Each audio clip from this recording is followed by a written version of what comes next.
I'm Chris Berman. Got a lot of games to cover. Let's get at it. In our first game this week, we had the Texans come away with a 7-point win. The Bengals won this contest, but will stay at the second place in the AFC North. We had an interesting free agency pickup of note here. Trey's got the lowdown for us. Trey?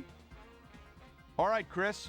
Let's switch gears and talk about players that'll have new homes in the National Football League, as free agency continues to play such a huge role in determining a team's makeup. Harrington is on the move. Perhaps not for all that he thought he'd get, but a good deal nonetheless. 3 years, $3.8 million, plus a $1.1 million signing bonus. John Thornton is on the move as well as he signs a 3-year contract with the Bills. In a long-standing AFC rivalry, we had the Raiders pick up their 6th win of the year. Torrey Holt stepped it up this week and gave his team some added firepower for the win. Down in the sunny skies of Arizona, we had the Cardinals narrowly coming out on top by 5. Browns, Ravens.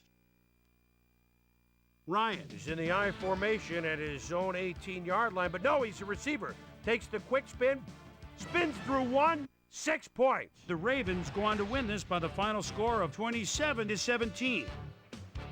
Priest Holmes rushed for 2 touchdowns and helped his Chiefs beat the Chargers. Over at Heinz Field, we had the Steelers get nipped by 3 points.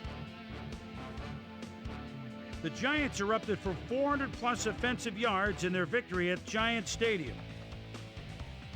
The Bills won at home, but will take to the road next week to meet the Broncos. The Bears lost this one, but will stay at number 1 in the NFC North. Eagles, Redskins.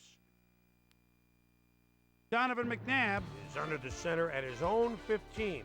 Sets up the throw, doesn't like what he sees, has a first down, gets past the corner, has a block downfield. The 30, the 20, the 10, the 5, 85-yard touchdown. What a turnaround. The Eagles go on to win this by the final score of 27-21. Derek Hamilton stepped it up this week and gave his team some added firepower for the win. In a long-standing NFC rivalry, we had the Falcons pick up their 8th win of the year. In the home of country music, Tennessee, we had the Titans come away with a 7-point win. We had a big injury in this one, and Trey has the lowdown for us. Trey? All right, Boomer, thanks. In front of you, we've got the AFC Infirmary Report. And as you can see, they were hit hard this week. LaDainian Tomlinson won't see action for a while, so this offense is going to have to make do without him. A hairline fracture of the arm is the initial report, and the doctors are saying he'll be out for the rest of the regular season. There's a chance, however, they'll get him back for the playoffs. In front of you, we've got the NFC list, and as you can see, they could form their own MASH unit. Ben Hartsock is probably the one that most leaps out at you.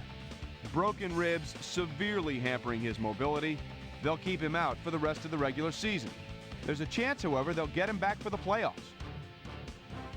On to the serious news of the week. Chris Brown said he knew his season was over the second he went down.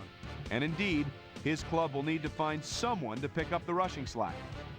So that'll do it for now. Chris, let's send it back to you. And last but not least, we had the Saints come away victorious. All right, Chris, thanks. With the playoffs a little more than a month away, things are starting to get real interesting when it comes to seeding and the races for the division crowns. Let's start things off by taking a look at the AFC.